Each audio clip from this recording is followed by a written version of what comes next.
It's a thumbs up for me in my books for sure. Now, performance wise, this thing has that Apple A8 chip inside of it with 2 gigabytes of RAM on every single model. There were a lot of models of this iPad, but every single one had 2 gigabytes of RAM. Now, what this basically means is, think about it like this. The iPhone 6, and this is where the biggest controversy, I think, with Apple's a little bit hypocrisy. So with usually Apple's releases software lifecycle updates and stuff with, the chipsets inside. So the Apple A8 chip, same one as the iPhone 6 and so on and so forth. So you could realistically say that the iPhone 6 will last as much as any other iPad or tablet or iPhone that has the Apple A8 chip inside of it. But that's not always the case because this specific iPad has the same chipset as the iPhone 6, but the iPhone 6 got unsupported years ago, where the iPad mini 4 is still supported. They share the same chipset, but they have different amounts of RAM inside of them. So keep that in mind. You're pretty much getting iPhone 6 performance, but with, twice the amount of RAM, which might sound like a lot. It really isn't. It's pretty much the same performance. It's like right in the middle of an iPhone 6s and an iPhone 6.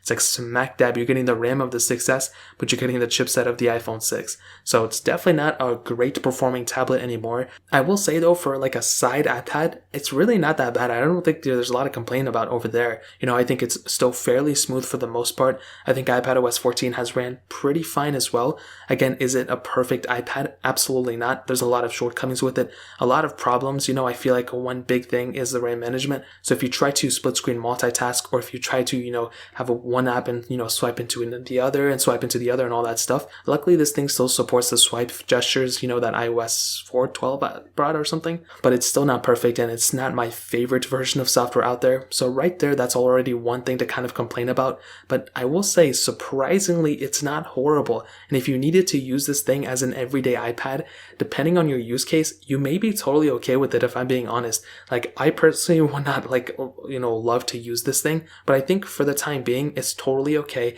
I think a lot of people will probably end up liking it more so than not. And I will tell you, if you are in the middle of, using an iPad and maybe you would want to get an iPad into your, ecosystem somehow, picking up one of these things for like less than $150 wouldn't be that bad of a choice, I don't think.